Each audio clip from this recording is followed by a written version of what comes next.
थी। आज 16 जुलाई 2022 के साकार मधुर महावाक्य हैं। आज बाबा डीप रियलाइजेशन करा रहे हैं। अपने दिल से पूछो, जबकि हम ईश्वरीय संतान हैं, हमें ईश्वरीय मत मिलती है, क्या हम पतित से पावन बनाने का धंधा कर रहे हैं?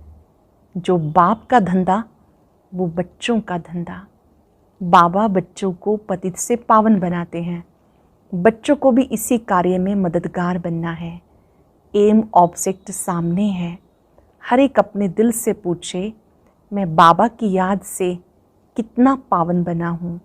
बाबा आकर रूहानी हॉस्पिटल यूनिवर्सिटी खोलते हैं। जब शुरू में खोली तो कमरा बहुत छोटा था, धीरे धीरे बढ़ता चला गया। आप बच्चों को भी रूहानी हॉस्पिटल यूनिवर्सिटी खोलनी है। अनेक आत्माओं को बाबा का संदेश देना है। सावधानी देते हुए बाबा ने कहा, एक दो की दिल खराब नहीं करनी है। जब व्यर्थ की बातें सुनते सुनाते हैं, निंदा करते हैं, तो समझो एक दो की दिल खराब करते हैं। आप बच्चे बाबा के साथ बाबा के कार्य में मददगार हो, तो आप औरों को पावन बनाने का धंधा करो। बार बार बाबा ने रियलाइज़ कराया, सब तरफ से बुद्धियोग हटाकर एक मुझे याद करो। सुनते हैं बाबा के मधुर बोल। बाबा के शब्दों में बाबा कहते, मीठे बच्चे, बाप समान पतितों को पावन बनाने का धंधा करो, तब बाबा की दिल पर चढ़ेंगे। बाप समान पतितों को पावन बनाने का धंधा करो, तब बाबा की दिल पर चढ़ेंगे। कुछ न किन बच्चों में गुणों की धारणा सहज होती है, उनकी निशानियाँ क्या होंगी? जो बच्चे पुराने मित्र संबंधियों से, पुरानी दुनिया से बुद्धियोग निकाल नष्टो मोहा बनते हैं, उनमें सर्व गुणों की धारणा सहज होती है। वे कभी किसी की निंदा करके एक दो की दिल खराब नहीं करते, बाबा को पूरा पूरा फॉलो करते हैं। सांवरे को गोरा, खारे को मीठा, पतित को पावन बनाने की सेवा का सबूत देते हैं। सदा हर्षित रहते हैं। गीत है, किसने ये सब खेल रचाया, अपना आप सब कुछ करके अपना आप छिपाया। ओम शांति। तुम बच्चे जानते हो, हम अभी ईश्वरीय संतान व संप्रदाय हैं। उससे पहले हम आसुरी संप्रदाय थे। अभी हमें ईश्वरीय मत मिलती है। ईश्वरीय मत क्या सिखाती है? पतितों को पावन बनाना। हर एक अपने दिल से पूछते रहें, जबकि हम पतित पावन की संतान हैं, तो हम बाप का धंधा करते हैं या नहीं? दिल से पूछो, हम बाबा का धंधा करते हैं या नहीं? दुनिया में बाप का धंधा अलग, बच्चों का धंधा अलग अलग होता है। अनेक प्रकार के धंधे हैं, अनेक प्रकार की मतें हैं। बाप की मत अलग तो बच्चे की मत अलग। ये फिर है ईश्वरीय मत। तुम बाप को जानते हो। दुनिया सिर्फ गाती है, जानती नहीं कि कैसे पतित पावन बाप आकर पावन बनाते हैं। तुम जानते हो पतित पावन बाप हमें पावन बनाए, पावन स्वर्ग का मालिक बना रहे हैं। यहाँ तुम्हारी यह एक मत, श्रेष्ठ श्रेष्ठ मत बाबा आकर देते हैं। जो अपने को ईश्वरीय औलाद निश्चय करते हैं, उनको अपने दिल से पूछना है। उनको पक्का निश्चय है मैं ईश्वरीय संतान हूँ, उनको अपने दिल से पूछना है। जो निश्चय ही नहीं करते, उनसे धंधा भी नहीं हो सकेगा। जो बाप के बने ही नहीं, वो ये धंधा कर ना सके। बच्चे समझते हमारी एम ऑब्जेक्ट है पावन बनना। चित्र भी सामने रखे हैं, नर से नारायण, नारी से लक्ष्मी बनना। लक्ष्मी नारायण की डायनेस्टी के हम बने। बाबा आए हैं पावन बनाने। अपने को देखना है, हम बाप का कर्तव्य कर रहे हैं या नहीं। बाप ने क्या किया? ये हॉस्पिटल यूनिवर्सिटी खोली। बच्चों का भी यही काम है। शुरू शुरू में जब बाबा आए, मकान छोटा था, मम्मा के कमरे से भी छोटा था। उसमें ही आकर परम पिता परमात्मा ने हॉस्पिटल अथवा यूनिवर्सिटी खोली। फिर धीरे धीरे मकान आदि बनते चले गए। पहले एक छोटी सी गली में मकान था, धीरे धीरे बढ़ता गया। तो बच्चों का भी यही कर्तव्य है। फिर शिक्षा भी देनी पड़े, पढ़ा लिखा यूनिवर्सिटी खोलेगा। हाँ, अनाड़ी भी खोल सकते हैं, खोलकर जो पढ़ने पढ़ाने जाते हैं उनको दे देंगे। आप प्रिंसिपल बन के चलाओ जिससे बहुतों का कल्याण हो। बाबा भी कहते तुम ब्राह्मणों का धंधा है पतितों को पावन बनाना, कोई पतित कार्य नहीं करना, कभी विकार में नहीं जाना। किसको कहना कि पवित्र बनो तो बहुत अच्छा है, समझाया जाता पवित्र के आगे अपवित्र लोग माथा तो टेकते ही हैं। पहले पहले जब भक्ति मार्ग शुरू हुआ तब सन्यासी नहीं थे, वह तो बाद में आए। उस समय सन्यासी कोई ज्ञान नहीं देते थे, ये तो पीछे सर्वव्यापी का ज्ञान निकला। पहले तो कहते थे हम ईश्वर और ईश्वर की रचना को नहीं जानते, ना ही समझते थे कि वो बाप है। बाप फिर सर्वव्यापी कैसे हो सकता? बाप तुम बच्चों को समझाते। सर्वव्यापी के ज्ञान ने भारत को कंगाल, बेमुख, नास्तिक, निधन का बना दिया। अब तुम धन के बने हो, फिर और निधन को धन का बनाने का पुरुषार्थ करो। जो पंडा बनकर आते हैं तो धन का बनकर धनी के पास जाते हैं ना, उनको भी कशिश होती है। बरोबर धनी बेहद बाप से हमें स्वर्ग का वर्षा मिलता है। बेहद का वर्षा है बादशाही, हद का वर्षा है नरक। नरक में दुख है, इसलिए इसको बादशाही नहीं कहेंगे, गदाई कहेंगे। अब बच्चों को बाप की सेवा करनी चाहिए, पतितों को पावन बनाना है। सारा दिन यही धंधा करना है, पतितों को पावन कैसे बनाएं। पहले तो प्रश्न है, हम खुद पावन बने हैं? हमारे में कोई विकार तो नहीं? हमारा परम पिता परमात्मा के साथ इतना लव है? अगर है तो लव का सबूत कहाँ है? हमारा परम पिता से लव है? अगर है तो उसका सबूत कहाँ? सबूत है पतितों को पावन बनाने के धंधे में रहना। ये धंधा नहीं करते तो गोया ना खुद पावन बने ना बना सकते। ये धंधा नहीं करते तो उच्च पद नहीं पा सकेंगे। कल्प कल्पांतर की बाजी हो जाएगी। समझेंगे इनकी तकदीर में नहीं। ईश्वर को पाया भी फिर भी वो धंधा ना सीखे। बाप के दिल पर वो चढ़ेंगे जो पावन बनाने का धंधा करेंगे। मनुष्यों को कोड़ी से हीरे जैसा देवता बनाने का पुरुषार्थ करना है। बाबा मम्मा भी वही पुरुषार्थ करते हैं। बाबा भी सर्विस पर जाते, बच्चों के तन में विराजमान हो, पतितों को पावन बनाने का रास्ता बताते। तो अपने को देखना चाहिए हम उन जैसी सर्विस करते हैं। अगर नहीं करते तो दिल पर चढ़ नहीं सकते। कई तो मोहवश फंसे हुए रहते। बाप से तो एक रस लव होना चाहिए और सबसे नष्टो मोहा होकर, अच्छी तरह से नष्टो मोहा होकर दिखाना है।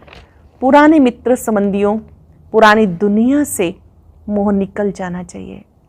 मित्र संबंधियों से, पुरानी दुनिया से मोह निकल जाना चाहिए। जब वो निकले तब गुण धारण हो। कई बच्चे सारा दिन क्या करते हैं? एक दो की दिल खराब करते हैं, निंदा करते हैं, फलाना ऐसा है, ये ऐसा है। पहले तो अपने को देखना है हम क्या करते हैं। बाप को हम फॉलो करते हैं, फॉलो करें तब खुशी का पारा चढ़े। सर्विस करने वाले खुशी में सदैव हर्षित रहते हैं। नाम तो निकलता है ना। बाबा कहते तुम्हें वनवाह में रहना है, 8 चत्तियों वाला कपड़ा पहनना है। ऐसा समय भी आना है, ऐसी तकलीफ होगी जो टूटा फूटा कपड़ा भी मुश्किल मिलेगा पहनने के लिए। इसलिए सबसे महत्व मिटा देना। टूटा फूटा कपड़ा भी मुश्किल मिलेगा पहनने के लिए, इसलिए सबसे महत्व मिटा देना। जो भी आसुरी मित्र संबंधी आदि हैं सबसे बुद्धियोग हटाना है। अपनी चढ़ती कला है उसका सबूत चाहिए। जो पंडे बन जाते वो सबूत देते हैं। सर्विस लायक बनना है, ऐसे नहीं डिस सर्विस करें, लून पानी हो आपस में लड़ते झगड़ते रहें। डिस सर्विस करने वालों का पद भ्रष्ट हो जाता है। मनुष्य मनुष्य में कितने लून पानी होकर रहते हैं, बात मत पूछो। तुम्हारा धंधा उनको बहुत मीठा बनाना। कोई ऐसे फिर लून पानी बनने वाले मिल जाते, कहते हैं भाभी ये भी सहन करना है, हमें फिर भी प्यार से नमक को चेंज कर मीठा बनाना है। किसी का स्वभाव लून पानी है तो उसके लिए भी शुभ भावना रखने की वो भी मीठा बन जाए। देखो सूर्य में कितनी ताकत है जो खारे सागर से पानी खींचकर मीठा बना देता। ये भी उनकी सर्विस है ना। इसलिए इंद्र देवता कहते वर्षा बरसाते। तो बच्चों में इतनी ताकत होनी चाहिए। ऐसे नहीं और ही खारा बना दे, कोई कोई तो खारा भी बना देते, उनकी शक्ल ही प्रत्यक्ष हो जाती। खारे की शक्ल सांवरी, मीठे की शक्ल गोरी। तुमको खुद गोरा बनना है, सांवरों को भी गोरा बनाना है। बाप कितनी दूर से आकर ये सर्विस सिखाते हैं। बाप की सर्विस ही यही है, पतितों को पावन बनाना। बहुतों को पावन बनाएंगे तो बाबा इनाम देंगे। बहुतों को पावन बनाएंगे तो बाबा इनाम देंगे। दिल से पूछना है हम कितनों को गोरा बनाते हैं। अगर नहीं बनाते ज़रूर कोई कुकर्म करते हैं। बाप की मत पर ना चलने से कुकर्म ही करते हैं। फिर पावन बनाने वालों के आगे भरी ढोनी पड़ेगी। जिनमें ताकत है वो कहेंगे बाबा भले हमें कहीं भेज दो। हॉस्पिटल तो बहुत खुल सकते हैं, परंतु डॉक्टर्स भी अच्छे होने चाहिए। कोई ऐसे भी डॉक्टर होते हैं जो उल्टी सुल्टी दवाई देके मार भी देते हैं। यहाँ तो ईश्वरीय दरबार है, सबका खाता बाबा के पास है। बहुत ध्यान देंगे, हम सबका खाता बाबा के पास है।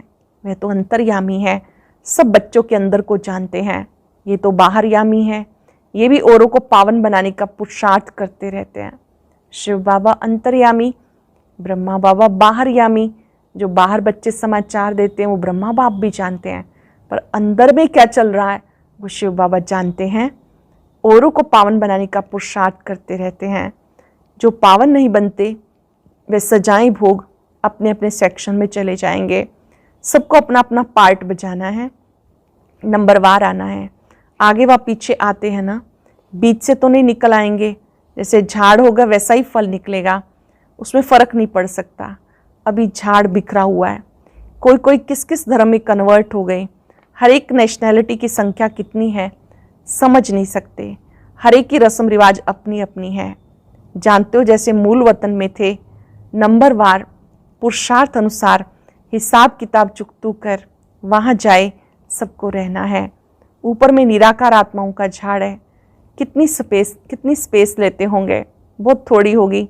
जैसे पोलार आकाश तत्व तो बहुत लंबा है, मनुष्य कितनी थोड़ी स्पेस में रहते हैं।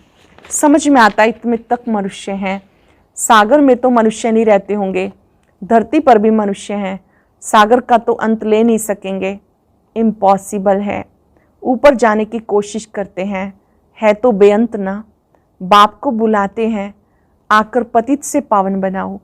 ऐसे नहीं कि हम वहाँ जाके आकाश तत्व का अंत लेवें। हम आत्माएं ऊपर में रहती हैं तो भी स्पेस थोड़ी लेते हैं। आकाश तत्व तो बड़ा है।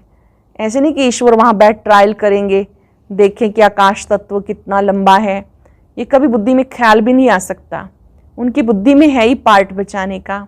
ऐसे नहीं कि महातत्व का पता लगाना होगा। यहाँ से गया और अपनी जगह पे ठहरा। वहाँ कोशिश कुछ कर नहीं, वहाँ कोई भी कोशिश कुछ नहीं करता। बाबा कहते मैं थोड़ा ही ये कोशिश करता हूँ, ये तो बेअंत है। अच्छा अंत पाने से फ़ायदा ही क्या, कुछ भी फ़ायदा नहीं। फ़ायदा है पतितों को पावन बनाने में। आत्माएं निर्वाण धाम में जाकर यहाँ आकर फिर पार्ट बचाती हैं। बाबा आकर पार्ट बचाते, वो है शांति धाम। वहाँ ये कोई संकल्प नहीं आता कि ये देखें या वो देखें। यहाँ मनुष्य क्या क्या करते हैं, कितनी मेहनत से अंत लेने जाते। बच्चों को पता है समय बहुत थोड़ा है, लड़ाई लग जाएगी, फिर उनका आवाज़ आदि सब बंद हो जाएगा, ऊपर में आना जाना बंद हो जाएगा। ये सब तो पैसे बर्बाद कर रहे हैं, फ़ायदा कुछ भी नहीं। समझो कोई जाते हैं क्या भी आकर बताते हैं, waste of time, waste of money, waste of energy. सबका यही हाल है सिवाय तुम बच्चों के।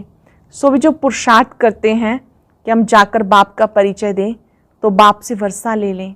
बाप का ड्रामा में हाईएस्ट पार्ट है नई दुनिया की स्थापना करके उसके लायक बनाना। अब तो सृष्टि का अंत आ गया, कितना भी लोग माथा मारते रहते, टाइम वेस्ट करते रहते, एवरेस्ट पर मानो जाकर खड़े हो जाते, फिर भी फ़ायदा क्या। मुक्ति, जीवन मुक्ति तो मिलती नहीं, बाकी दुनिया में दुख ही दुख है। तुम्हारी बुद्धि अब साल्वेंट बन गई, तुम पुरुषार्थ करते रहते हो औरों को आप समान बनाने का। स्कूल के टीचर्स प्रिंसिपल को भी समझाओ। बेहद की हिस्ट्री ज्योग्राफी तो सिखाते नहीं। सतयुग से त्रेता, द्वापर, कलयुग कैसे होता है, यह है बेहद की हिस्ट्री ज्योग्राफी। इसको जानने से तुम चक्रवर्ती बनेंगे। हम वर्ल्ड की हिस्ट्री समझाते, ये सृष्टि का चक्र कैसे फिरता। आओ हम तुम्हें परम पिता परमात्मा का परिचय दें, जिसको निराकार कहते हैं, उनकी हम बायोग्राफी सुनाएं।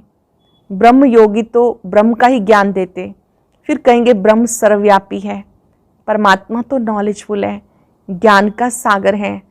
तत्व को ज्ञान का सागर थोड़ा ही कहेंगे। बाप बच्चों को आप समान ज्ञान का सागर बनाते, वह तत्व कैसे आप समान बनाएंगे। अच्छा, मीठे मीठे सिक्के बच्चों प्रति माता पिता बाप दादा का याद प्यार। Good morning. रूहानी बाप की रूहानी बच्चों को नमस्ते। रूहानी बच्चों की रूहानी बाप दादा को नमस्ते। Good morning. शुक्रिया बाबा, शुक्रिया। धारणा के लिए सार। पहली पॉइंट है, चढ़ती कला का सबूत देना है, सबसे मोह निकाल, सर्विस लायक बनना है, अपने आप को देखना है, दूसरे की निंदा करके एक दो की दिल खराब नहीं करनी है, कोई भी कुकर्म नहीं करना, बाप समान रहमदिल बनना है, कौड़ी से हीरे जैसा बनने का पुरुषार्थ करना है, लून पानी अर्थात खारे को मीठा बनाने की सेवा करनी है। लून पानी अर्थात खारे को मीठा बनाने की सेवा करनी है। बहुत ही सुंदर वरदान। कर्म और योग के बैलेंस द्वारा निर्णय शक्ति को बढ़ाने वाले, सदा निश्चिंत भव। कर्म और योग के बैलेंस द्वारा निर्णय शक्ति को बढ़ाने वाले, सदा निश्चिंत भव। सदा निश्चिंत वही रह सकता है जिनकी बुद्धि समय पे यथार्थ जजमेंट देती है, क्योंकि दिन प्रतिदिन समस्याएं, सरकमस्टांस और टाइट होने हैं। ऐसे समय पर कर्म और योग का बैलेंस होगा तो निर्णय शक्ति द्वारा सहज पार कर लेंगे। बैलेंस के कारण बाप दादा की जो ब्लेसिंग प्राप्त होंगी, उससे कभी संकल्प में भी आश्चर्यजनक प्रश्न उत्पन्न नहीं होंगे। ऐसा क्यों हुआ, ये क्या हुआ, ये क्वेश्चन ही नहीं उठेगा। सदैव ये नियम, ये निश्चय पक्का रहेगा, जो हो रहा है उसमें कल्याण भरा हुआ है। ये निश्चय पक्का होगा, जो हो रहा है उसमें कल्याण छिपा हुआ है। स्लोगन है, एक बाबा से सर्व संबंधों का रस लो तो और किसी की भी याद ना आए। एक से सर्व संबंधों का रस लो तो किसी और की भी याद ना आए। आज चलते फिरते याद रखेंगे, कर्म और योग का बैलेंस रखने वाली मैं कर्म योगी आत्मा सदा निश्चिंत हूँ। बाबा ने मुझे कर्म और योग का बैलेंस सिखाया है, जिससे निर्णय शक्ति बढ़ती है। मेरा हर कर्म बाबा को समर्पित, सर्वशक्तिवान को समर्पित।